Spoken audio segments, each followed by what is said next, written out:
दोस्तों नमस्कार। आप देख रहे हैं पंचायत टुडे न्यूज़ और आज हम अपने खास बातचीत कार्यक्रम में मौजूद हैं। हमारे साथ उपस्थित हैं लैलूंगा क्षेत्र के उभरते हुए कथावाचक आयुष कृष्ण जी महाराज। तो आज हम उनसे चर्चा करेंगे और आपको बताएंगे उनके जीवन से जुड़ी कुछ बातें। आइए हम उन्हीं से उनका परिचय जानते हुए इस कार्यक्रम को आगे बढ़ाते हैं। महाराज, आपका बहुत बहुत स्वागत है हमारे इस कार्यक्रम में। जय श्री राधे, जय श्री कृष्ण। मैं आयुष कृष्ण जी महाराज। अभी मेरा अध्ययन श्री धाम वृंदावन में विगत 4 वर्षों से चल रहा है और मेरा जन्म स्थान रायगढ़ जिला अंतर्गत लैलूंगा विकास खंड के ग्राम गेरूपानी में मेरा जन्म हुआ है। और अभी मैं वृंदावन धाम में शास्त्री का अभी उपाधि लेने के लिए वहाँ अध्ययन अध्यापन करने के लिए मैं गया हुआ हूँ। कितने वर्ष हो गए हैं आपको वृंदावन में ये जो अध्ययन अध्यापन का कार्य करते हुए? अभी विगत 3-4 वर्ष से मेरा अध्ययन अध्यापन चल रहा है वहाँ। किस विश्वविद्यालय से आप वहाँ उपाधि लेने के लिए अध्ययन कर रहे हैं?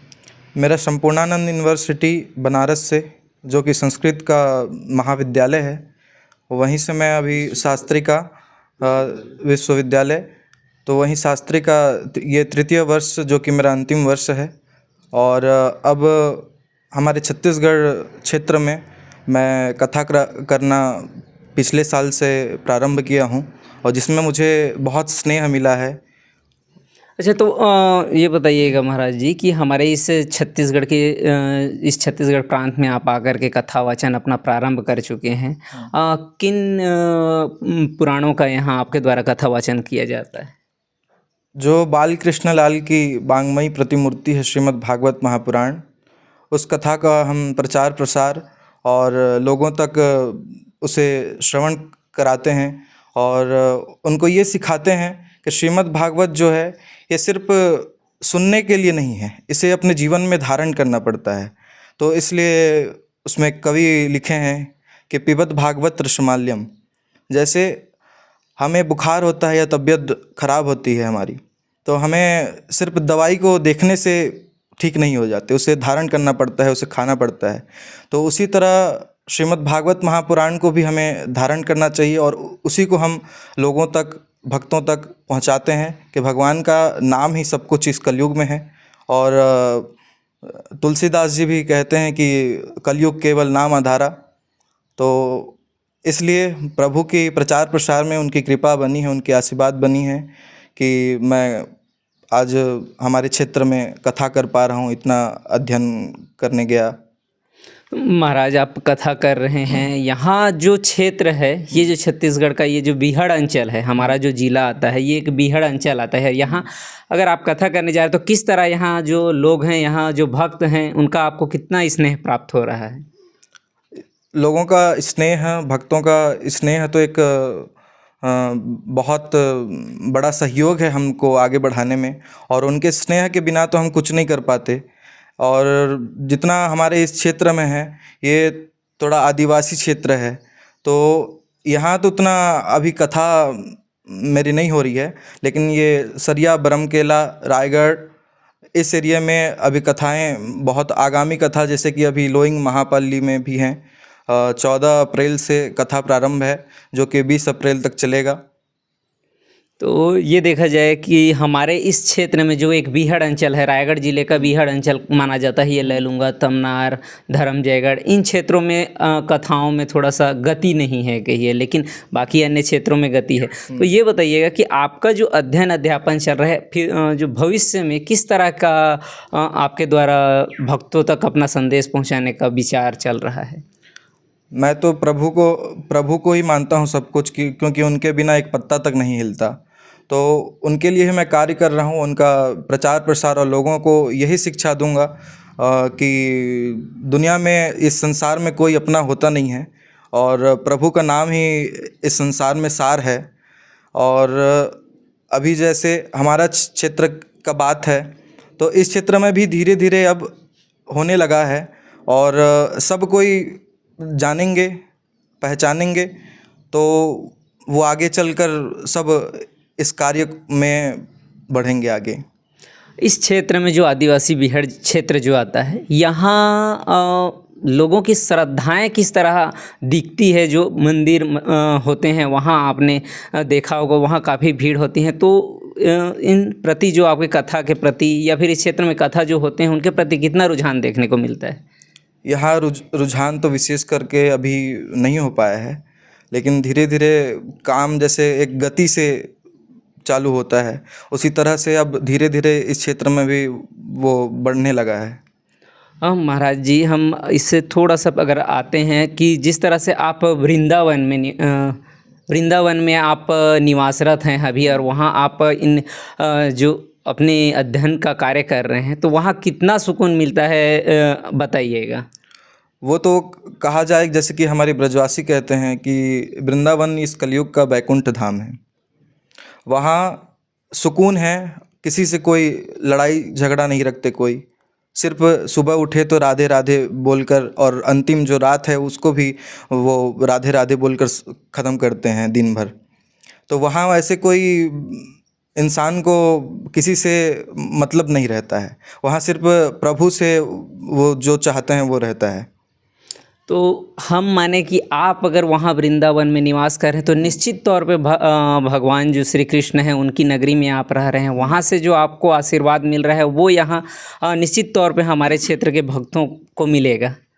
हाँ, ज़रूर मिलेगा।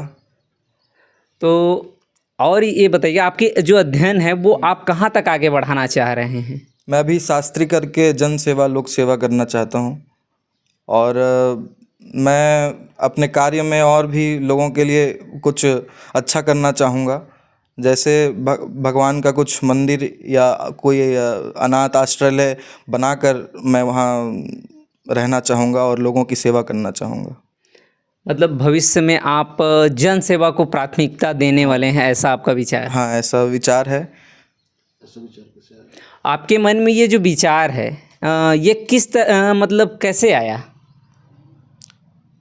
ये जो कथा का जो मेरा रुझान था, ये तो मेरे घर से भी बहुत आशीर्वाद है, और मेरे परम पूज्य गुरुदेव कृष्णचंद्र शास्त्री जी महाराज हैं, जिनको ठाकुर जी कहा जाता है, जो कि हमारे लैलूंगा भी कथा करने आ चुके हैं। तो उनको उस समय मैं क्लास 8 में था। उस वक्त मुझे ये लगा कि मैं भी एक दिन ऐसा कथा करना चाहूँगा। तो उस समय से एक रुझान जुड़ा भगवान के प्रति, और ये कथावाचक रहते क्या कहाँ हैं ये मैंने खोज की। तो भगवान की नगरी जो वृंदावन धाम है, यहाँ सभी कथावाचक रहते हैं। तो मैंने सोचा कि वहीं जाकर के अपना शिक्षा ग्रहण करूं और लोगों की सेवा में अपना जीवन को रखूं। अगर हम थोड़ा सा पीछे आए, आपने जिस तरह से कहा आपके दादा दादी और आपके परिवार से आपको ये प्रेरणाएं मिली, आप यहाँ जो अपना अध्ययन कहाँ आपने शुरू किया था, और कब से यहाँ से आप अपने वृंदावन के लिए प्रस्थान किए? मैं तो यहीं पास ग्राम तोलगे है, यहाँ क्लास 5 तक मैंने पढ़ाई की।